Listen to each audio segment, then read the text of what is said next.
Good day and welcome back for episode 3 of the BattleTech HBS game coverage. Apologies for the fact that this is not the one I said I was going to be doing with a character background. I'm running into even more issues with my game editing software now, or video editing that is, and the last one I did was so glitchy and bad, now including the audio being glitched and screwed up, that I just scrapped the entire thing. I'm going to have to either redo it or just give up on doing that. For some reason, this video editing software just does not like the files I'm using. Glitching all over the place, repeating, freezing, jumping, and even now starting to screw up the audio. So instead, we're going to go on to the next episode of the game coverage, which is the liberation of Panzyr with a Y. So Panzyr, I guess, maybe? I don't know. I didn't name this stuff. But this one is actually one of my favorites in this. It's a very good assault mission. You start out having to take a compound, then move down, take a spaceport, and everything else. A little bit of annoying interference on comms from you-know-who, but other than a couple of times where the game will have it give you canned stuff at the same point of the mission no matter what's going on, that are very, very annoying. Game developers, do not do that if you are making a game. You'll see what I mean. There's nothing like it telling you to hurry up when you're 99% done with half of the frickin' turns left to go, but whatever. Anyway, as I say, moving into the game here, we're going to go right into the mission briefing, and also apologies if I sound terrible this time. I have been fighting a cold from hell for the past week. Had my kids last weekend. They were both sick by the time I took them home Monday morning after we had a snowstorm, so I couldn't take them home Sunday night. Myself and their grandfather were already coming down with it, and we've both, for the past week, been sick as hell. So it is what it is. It's also keeping me from doing the podcasts that I do, because trying to read from the script with constant coughing and stuff, I haven't been able to do it. But today I'm feeling up to doing this, so let's try. I also edited the sound on this video to try and make the sound a little lower in compared to the voiceover so it doesn't interfere with it quite so much. We'll see how that comes out when it's all said and done, because I won't know until after I put it all together. So as I'm recording it right now, I don't know how it's going to sound. But anyway, here we go. We're going to be starting the mission of Panzyr in... Ignore my phone going off. That's probably pointless. 3, 2, 1, go.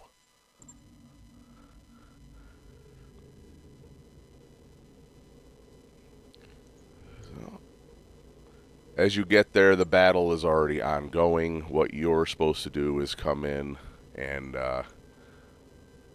drop into the surface in the rear area again.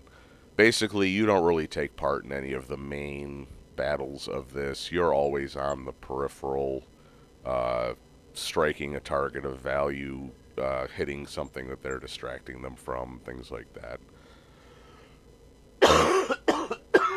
Excuse me. I'm trying to cough away from the camera and cover my mouth up here so it's not so bad. Basically, what they're saying is they've lost the only functional spaceport on the planet, and they need you to take it back to keep the the directorate that you're fighting against from calling in supplies and reinforcements. Pretty standard.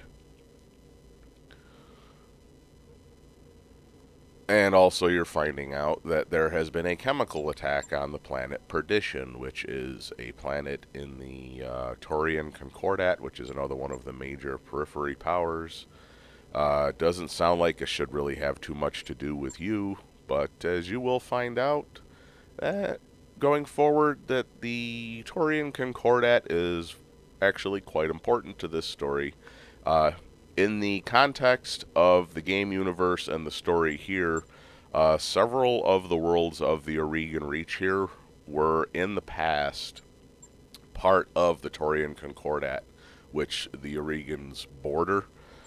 They were worlds that were colonized by the Concordat and were abandoned for various reasons and eventually joined. So they have a bit of an interesting relationship with the Taurians. And the Torians, for those who don't really know BattleTech, again to quote Mr. Tex, they're basically their foreign policy consists of hippity hoppity, get off of my property, comma, I have nuclear weapons. They don't fuck around. They're basically space Texas or Kentucky. So excellent military, actually a pretty well set up state, but it's a periphery power. It is not one of the great houses. So in terms of sheer power and economy, they're not top of the heap. Also, you'll notice in this one, this is the first mission where I am running my heavy lance. My command mech is my Marauder. I'm going up against right now SRM carriers. You see how badly this is glitching, despite my attempts to get around all that. This video editing software. If you're looking into getting into video editing and making YouTube videos, do not get OpenShot Video Editor. This is what happens. It sucks.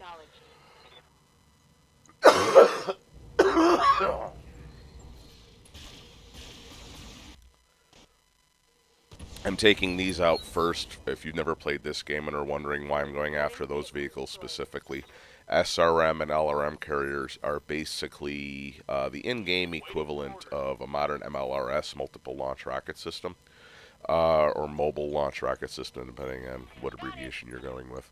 But in this, they are packed to the gills, other than the weight of the vehicle, with nothing but either LRM or SRM racks, and even a heavy or assault mech. If they get a lucky shot with one salvo, they can knock you over or kill you.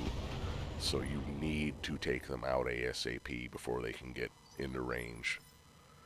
LRM carriers and SRM carriers are always your priority target in any group of vehicles if they have them. In game, not so much in the HBS game, but in the tabletop and in the universe, here out in the periphery, they actually should be some of the most common vehicles you run into.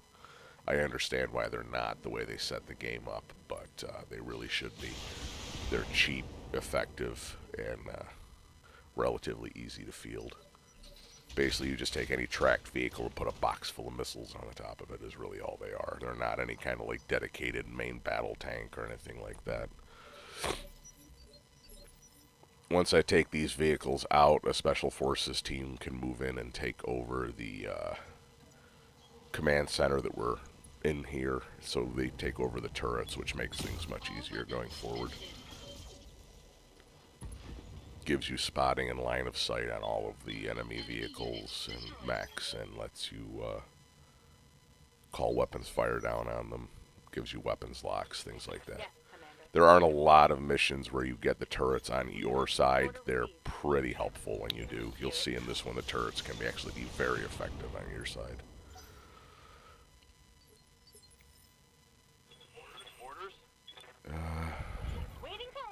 Yeah, just kill it. I don't care how, just kill it. You betcha. Got it. There we go. There's the commando team coming in. Don't feel bad shooting the little guys. The little guys can fuck you up. Anyway. Ugh. Turn the camera around, make things easier to see going forward because everything is downhill from you here, so. If you can't tell in this one, if you haven't gotten a good look, my heavy lance in this, I am running a Marauder, a Warhammer, a Thunderbolt, and an Archer. I usually in game, talking the tabletop game, I use the default stock loadouts. In this, I do get into tweaking a little bit. Right now, I've got my Marauder is the loadout is the standard Merrick loadout, which swaps out the PPCs for large lasers, which they make and have an abundance of. Doesn't do as much damage, but generates less heat. So I find them, in terms of a long-term fight, I prefer large lasers over PPCs. There are people who will argue with me over that all day, and it's a game. You're allowed to have your opinion just as I am, but I personally don't like PPCs. Never did. Any of the BattleTech MechWarrior games I've played, I've always preferred lasers to PPCs. Alright, let's see what we can do here.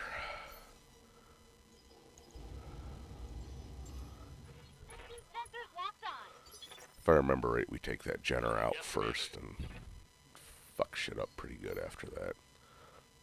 From what I remember, this is one of the better runs of this mission I've done. I've had times even running this with assault mechs when I'm able to get them that I take quite a bit of damage. Again, as I said in one of the earlier ones, it's all in what RNGesus decides to inflict upon you.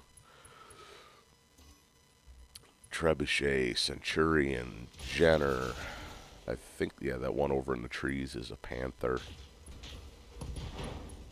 There's a Hunchback hiding somewhere down there. There he is.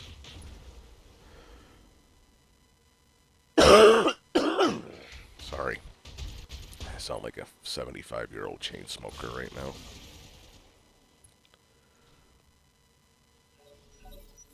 If nothing else, especially when the turrets all decide to lock on the same target, even if they don't do a lot of outright damage to it, they do strip away its evasive, which allows you to hit more accurately when your turn comes. So never ever ignore or disregard turrets if they're on the other side, because they do the same thing to you. Always keep that in mind. As they say in both mech and air combat, speed is life, and in terms of game mechanics, the faster and further you move, the more evasive the little chevrons next to the armor and everything you have makes it harder to hit you, applies modifiers to damage and things like that. A sensor lock or a weapon shot at you strips away one or two depending, and makes it easier to hit you. So always keep that in mind. Commander. Move up. I think she takes out the Gender with one hell of a shot here, if I remember right. I'm recorded a few ahead on as far as the video over the audio goes, because it takes a lot longer to edit these, so I try to get a few in the can that I can voice when I get the chance. The one I have after this, even just the video for it, is nearly an hour long, so that's two missions in one because they're both part of the same planetary liberation, so. Here we go. It's also one that has a lot of glitches in it, unfortunately. Standing by. I've just resigned myself to the fact that this program will glitch. There's nothing I can do about it. Just try to work around it. Let's see how you like this. I got a feeling he don't like it real good. Yeah, no, he didn't like that. I hate to tell you, Decker, he didn't like that. Mech destroyed. Yep. Okay. If I remember right, they fuck up this trebuchet pretty well with the turret fire. I don't think they outright kill it, but they do a lot of damage to it.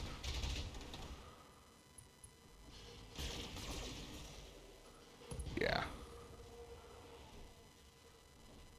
This is why you don't ignore turrets. I have had times I've played this. The AI does not always do the same thing. I've had times I've played this where the enemy mechs will target the turrets rather than you, and by the time you're down the hill and able to engage, they've taken all the turrets out so that you have to engage them. There was something happened when I was filming this one. I think I either got a phone call or a text. I don't remember which. Doesn't take very long. There's just a bit of a pause here before I get back to the game. I edited it out the first time I rendered this, but it made it glitch really badly, so I didn't edit it the second time I did it, so it didn't have the glitching. The glitching actually took almost as long to get through as just sitting through the pause did, so.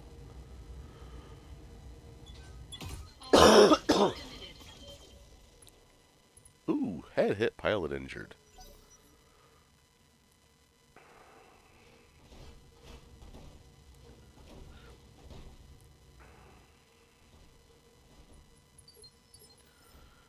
Going forward, until I decide that I'm getting into enough opposition that I need to start running my assault mechs, this is pretty much the lance you'll always be seeing in these. This is my standard go-to. Old school lance. Oh, headshot.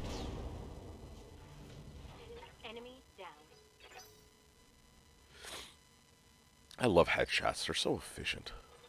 Waiting on you, Commander. Why blow an arm or a leg off when you can just kill the pilot and be done with it? Special delivery.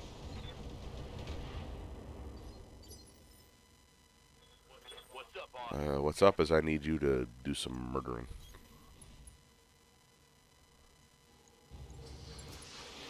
If I remember right, after this mission, I downgrade his LRMs to LRM-15s instead of LRM-20s. Inflicted some heavy damage.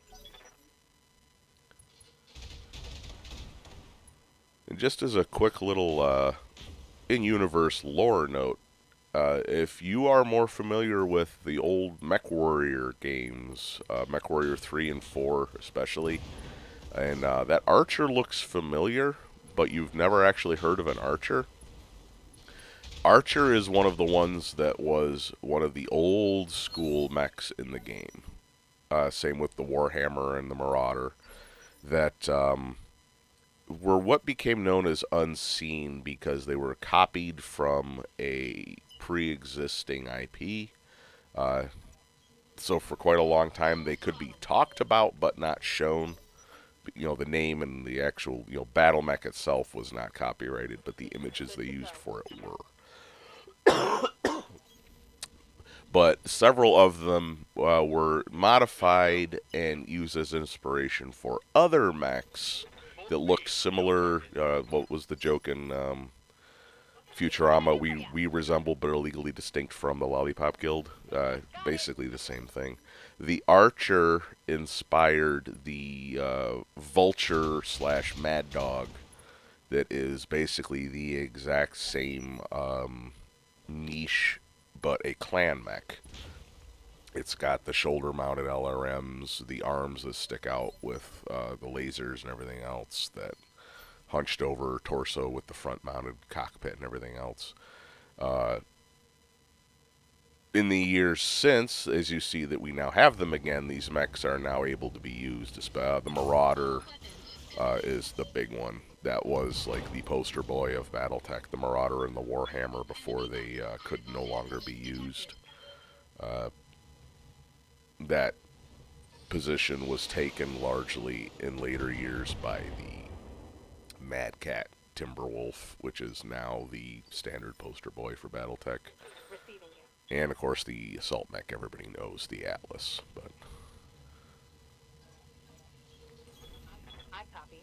so yeah, the in-universe, as I said, the reason that ties in is not only was the out-of-universe inspiration for the Vulture, the Archer, in-universe, if you're not getting into the whole history of the clans thing, but when they started designing and producing their own mechs, they actually based the mech that eventually evolved into the Vulture, what they call the Mad Dog, I hear ya. off of the Archer.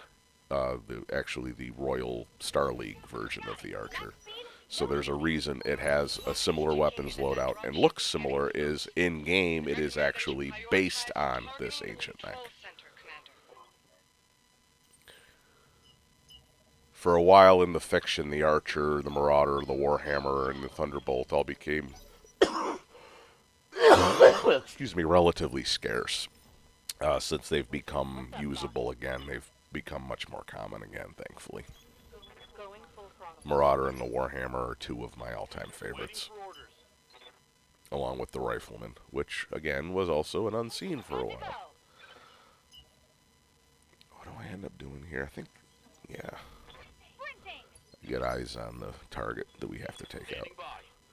Yeah, and as you noticed earlier, she said, you need to hurry up, we're running out of time when there's one battle mech left to get, and the building is, like, right there. So, if you're designing a game, do not put in hard things like that to pop up no matter what is going on. They don't contribute anything, they're just distracting and annoying.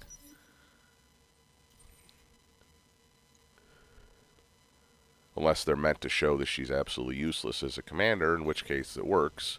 Because no commander worth anything would tell you to hurry up and get your ass in gear when you're almost done and have half of the allotted time left to use. So, yeah, it's just dumb.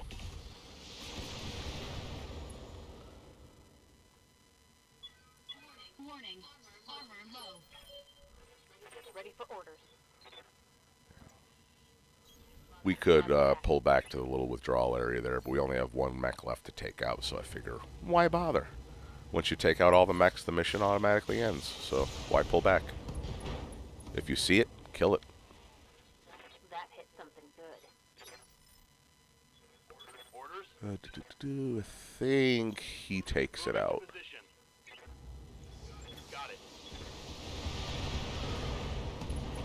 it. As Yang mentions, dragons are not a terrible mech, but they are definitely not a great one either. So there we go. You've taken that. Now we go through the post-mission stuff here. Anomaly. Okay, we've freed another one of a planet and one of the founding houses that controls it, so that adds to the war effort. And talks about moving on to the next one, the next house that we have to liberate. Da da da da.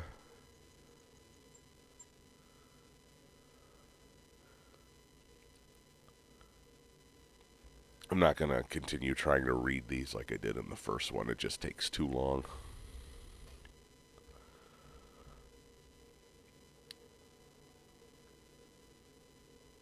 Smith and Smython, whatever you want to call it, will be the next one, what they're talking about here.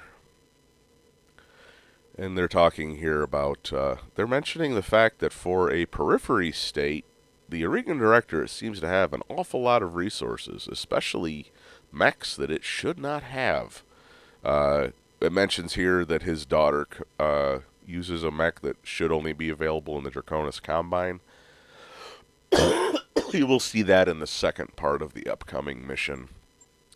She has what's called the Catapult K2, I believe it's called, which instead of having missiles has a pair of PPCs, because the Draconis Combine loves PPCs.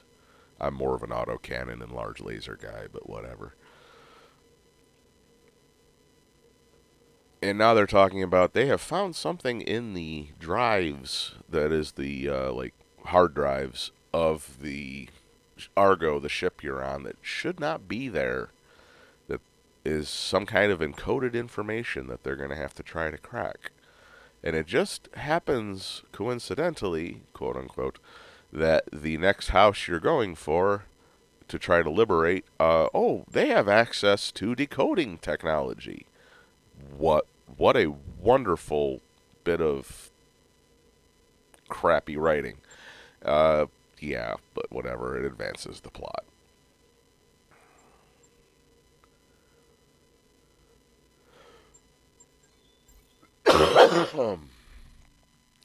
And there we go. That's the end of that one.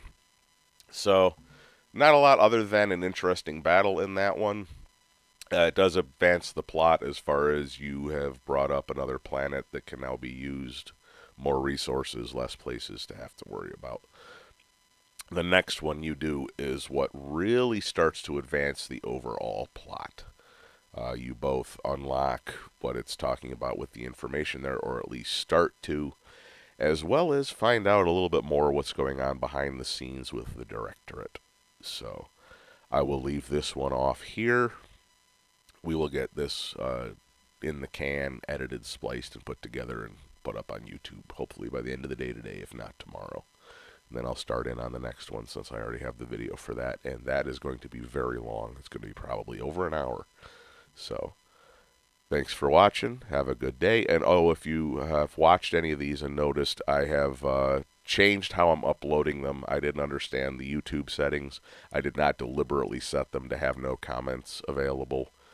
If you want to tell me how bad I am at this, go ahead and leave comments now. I've now enabled that. Just please be gentle. I have no self-esteem. Don't destroy me. Anyway, have a good day. Stay safe. Hope you're feeling better than I am. And we'll see you on the next one.